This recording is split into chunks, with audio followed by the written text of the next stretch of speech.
पर था, मैं कर्ण की बात कर रहा था। मैंने कहा बंदा ऐसा चाहिए, दमदार।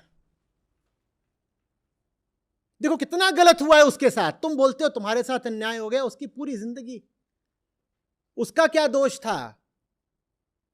अगर बिन ब्याही मां ने जना उसको तो उसमें बच्चे का दोष है। पहले तो मां ने ब्याह नहीं करा, सूर्यदेव को बुला लिया, कर्ण पैदा हो गए, और फिर मां को लोकलाज की इतनी फिक्र कि उसको बहा दिया पानी में। और फिर वो जो घोड़ा चलाने वाला एक व्यक्ति है, उसके द्वारा पाला पोसा गया, सूत पुत्र सब उसको बोल रहे हैं बार बार। और प्रतिभा का धनी, संकल्प का धनी, वो कह रहा है मुझे जानना है, मुझे सीखना है। वो सारी शिक्षाएं ले रहा है। वो सिर्फ युद्ध कला या धनुर्विद्या में ही नहीं माहिर था, वो सब शास्त्रों में भी पारंगत था। हल्का आदमी नहीं था। और दुनिया उसको सम्मान नहीं दे रही है। अन्याय हो रहा था ना उसके साथ? हो रहा था, नहीं हो रहा था? हो रहा था, बिल्कुल हो रहा था। उसके बाद जाता है, सब पांडव अपनी शिक्षा पूरी करके आए हैं, एक तरह का उनका दीक्षांत समारोह हो रहा है, वहां पे प्रदर्शन कर रहे हैं क्या सीखा सबने अपना अपना। वहां पर जाता है तो कहते हैं राजपुत्रों के लिए है ये सभा, तुम कहां से आ गए, अनाड़ी कहीं के, तुम्हारी क्या पृष्ठभूमि है? अपमान है कि नहीं है? हाँ, पर यह अपमान भी इसलिए हो रहा था क्योंकि उस समय भी जो अपमान कर रहे थे उन्होंने उपनिषद नहीं पढ़े। उपनिषद तो सीधे सीधे बोलते हैं कि चेतना हो तुम, देह नहीं हो। तो अपमान करने वालों ने कर्ण की देह को इतना महत्व कैसे दे दिया, कर्ण की जाति को इतना महत्व कैसे दे दिया? उपनिषद हम तब भी नहीं पढ़ रहे थे, महाभारत काल में भी नहीं पढ़ रहे थे। ना महाभारत काल में पढ़े, ना मध्य काल में पढ़े, ना आधुनिक काल में पढ़े, हम कभी नहीं पढ़ रहे। कर्ण के साथ अन्याय होता चल रहा है। उसके बाद द्रौपदी ठुकरा रही।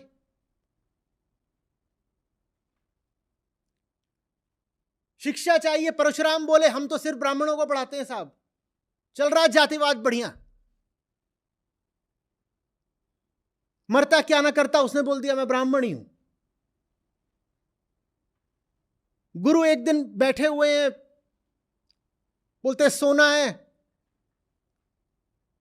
कर्ण पालथी मारकर बैठ गए, बोले आप सो जाइए, यहीं मेरी जांघ पर सर रखिए और सो जाइए। गुरु सो गए और कर्ण गुरु को देख रहे हैं, एकदम बड़े स्नेह से, बड़े प्रेम से गुरु सो रहे हैं। कर्ण को बड़ा अच्छा लग रहा है कि गुरु, मैं पालथी मार के बैठा हुआ हूं, ऐसे सर रख के अपना सो रहे हैं। शायद कर्ण ने धीरे धीरे गुरु के बालों में उंगलियां फिरानी शुरू कर दी होंगी, धीरे धीरे उनका माथा दबाना शुरू कर दिया गया होगा। स्नेह की बात है। एक कीड़ा आ जाता है भारी, और वो कर्ण को काट ले रहा है, पैर में ही काट ले रहा है। अब बड़ा दर्द है। कभी चींटी ने भी काटा आपको? काटा होगा, दर्द होता है। क्या करते हैं? तुरंत पांव को झटक देते हैं, करते हैं नहीं? चींटा भी एक लिपट जाता है, पांव झटकते नहीं झटकते हैं। बड़ा कीड़ा है, वो कर्ण को काट रहा है, कर्ण नहीं झटक रहे पांव। कर्ण कह रहे गुरु सो रहे हैं, हिला भी तो जग जाएंगे गुरु। ये कर्ण की गुरु निष्ठा है। ऐसा खरा आदमी, और खून की धार बह रही है, तो कीड़ा बिल्कुल घुस के मांस में काट रहा है। थोड़ी देर में गुरु की नींद खुलती है और देखते हैं खून ही फैला हुआ है। गुरु बोलते हैं बेटा, इतना संयम ब्राह्मणों में नहीं होता है। हो कौन तुम? तो कर्ण ने बता दिया कौन हूं। गुरु ने आशीर्वाद देने की जगह श्राप दे दिया। अन्याय हुआ कि नहीं हुआ? मिलना क्या चाहिए था? आशीर्वाद। दे दिया श्राप। क्या श्राप दे दिया? बोले जो ब्रह्मास्त्र है तुम्हारे काम नहीं आएगा। ठीक तब काम नहीं आएगा जब तुम्हें इसकी सबसे ज्यादा आवश्यकता होगी, भूल जाओगे इसको। अन्याय है ना? उसके बाद महाभारत की लड़ाई आती है। भीष्म लड़ने ही नहीं देते कर्ण को। महाभारत का पूरा नतीजा दूसरा होता अगर भीष्म, द्रोण और कर्ण ये तीनों कंधे से कंधा मिला करके लड़ रहे होते। भीष्म न तो स्वयं खुलकर लड़े, न कर्ण को लड़ने दिया।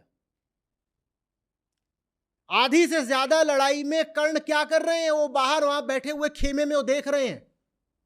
जैसे क्रिकेट में तुम्हारा जो टॉप बैट्समैन हो उसको तुम कहो sit in the pavilion and cool your heels. सबसे खतरनाक तुम्हारा मैच चल रहा हो ऑस्ट्रेलिया से और तुम तेंदुलकर को वहां बैठा दो, बोलो नहीं तू नहीं खेलेगा, तू 12th मैन है। यह काम भीष्म ने करा। कर्ण के साथ अन्याय किया कि नहीं किया? और उससे भी पहले आकर के इंद्र आते हैं अपने बच्चे को बचाने के लिए। इंद्र का बेटा कौन? अर्जुन। इंद्र बोलते हैं ये सब अपना दे देना, ये जो कान में लटकाए हो कुंडल उंडल वो ले गए। वो उससे शक्ति थी कर्ण की, वो ले गए। फिर ब्राह्मण बन के आते हैं एक जने, उनका कवच मांग कर ले गए। कवच उसने फाड़ के दे दिया, कवच भी ले जाओ। समझ में आ रही बात? अन्याय चल रहा है ना खुला। फिर कुंती आ जाती हैं युद्ध से ठीक पहले बताने के लिए कि तुम तो मेरे ही लाडले हो। बोलते हैं बहुत देर कर दी मां। और कर्ण की अवस्था तब तक 55-60 की हो चुकी थी। भूलिएगा नहीं कि कर्ण अर्जुन से उम्र में बड़े हैं काफी, और अर्जुन के ही बेटे की उम्र 16 साल की है, और अर्जुन के बेटे से ही फिर आगे वंश चला है, परीक्षित वगैरह। तो कर्ण कोई उस समय 30-35 के नहीं हो सकते। 55-60 के हो चुके हैं कर्ण जब महाभारत का युद्ध है। कर्ण बोले जिंदगी तो अब बीत गई मां, आप क्या बताने आई हो? हाँ अब तुम आई हो तो दानवीर हूं मैं, झोली फैलाकर आई हो। इतना कह देता हूं, तुमने 5 कर दिए ना पांडव, 6 थे मां, तुमने गलत करा, तुमने 5 कर दिए तो 5 ही रहेंगे। किसी को नहीं मारूंगा, एक को मारूंगा अधिक से अधिक, तो संख्या 5 ही रहेगी। या तो खुद मरूंगा या एक है उसमें से एक है जिसको मारना है, नाम है अर्जुन, और मारूंगा ही नहीं किसी को। ये मां ने भी अन्याय करा कि नहीं करा? इतना अन्याय सह रहा है एक आदमी, सहता ही जा रहा है, सहता ही जा रहा है। और फिर आखिरी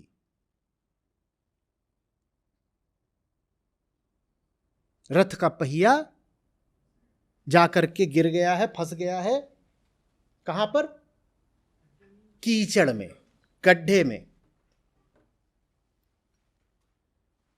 और कर्ण कहते हैं अर्जुन से उतर रहा हूं थोड़ा सा, पहिया बाहर निकालूंगा, रुक जाओ।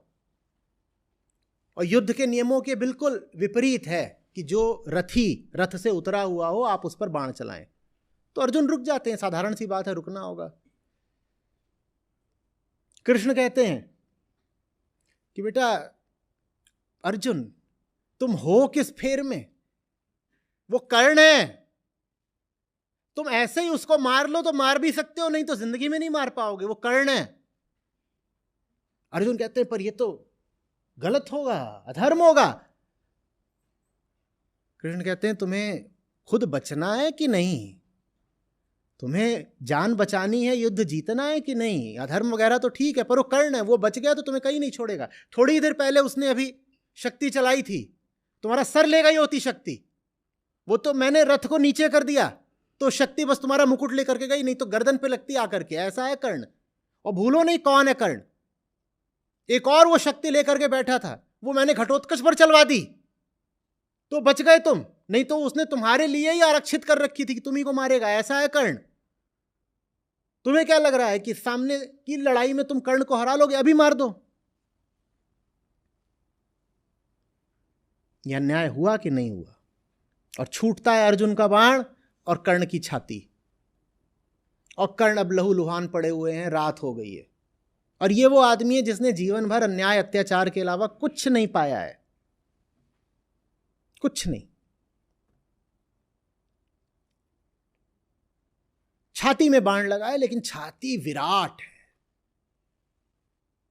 देवता भी परीक्षा लेना चाहते हैं। एक ब्राह्मण आ जाता है,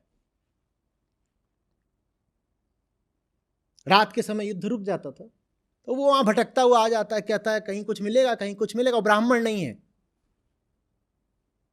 वो स्वयं कृष्ण महाराज ही हैं। वो ब्राह्मण आ गया है, कह रहा कुछ मिलेगा क्या, कुछ मिलेगा क्या? कर्ण पड़े हुए हैं, आखिरी सांसें गिन रहे हैं। ब्राह्मण आता है, कुछ मिलेगा क्या? फिर कहता है अरे अरे ये क्या देंगे, ये तो खुद मर रहे हैं। कर्ण कहते हैं रुको रुको, हमें कुछ नहीं हुआ है, ये जिगर होता है मर्द का। हमें कुछ नहीं हुआ है, हम मर रहे हैं पर हमें हुआ कुछ नहीं है। गीता कृष्ण ने अर्जुन को सिखाई थी, सीखी कर्ण ने। न हन्यते हन्यमाने शरीरे, सीखा कर्ण ने। हमें कुछ नहीं हुआ है, तुम मांगने आए हो ना, हम अभी भी देंगे। तो कहते हैं कर्ण का एक जो दांत था वो सोने का था, और दांत आपका जरा सा हिल भी जाए तो कैसा होता है, दर्द कितना होता है, कितना होता है। डेंटिस्ट के पास कौन कौन गया है, रूट कैनाल वगैरह किसकी हुई है कभी, कैसा मजा आता है। और ये एक मरता हुआ आदमी है, वो अपने हाथों से अपना दांत निकालता है और वो ब्राह्मण के पात्र में डाल देता है, कहता है ले जाओ। ये इंसान चाहिए। वो रो नहीं रहा है कि मेरे साथ तो जीवन ने मात्र अन्याय ही अन्याय करा, ताउम्र ना इंसाफी करी। रो रहा है क्या कर्ण? ये इंसान चाहिए। ऐसे लोगों के हम वंशज हैं और हर समय छाती पीटते रहते हैं। हमें शोभा देता है, हमें शोभा देता है।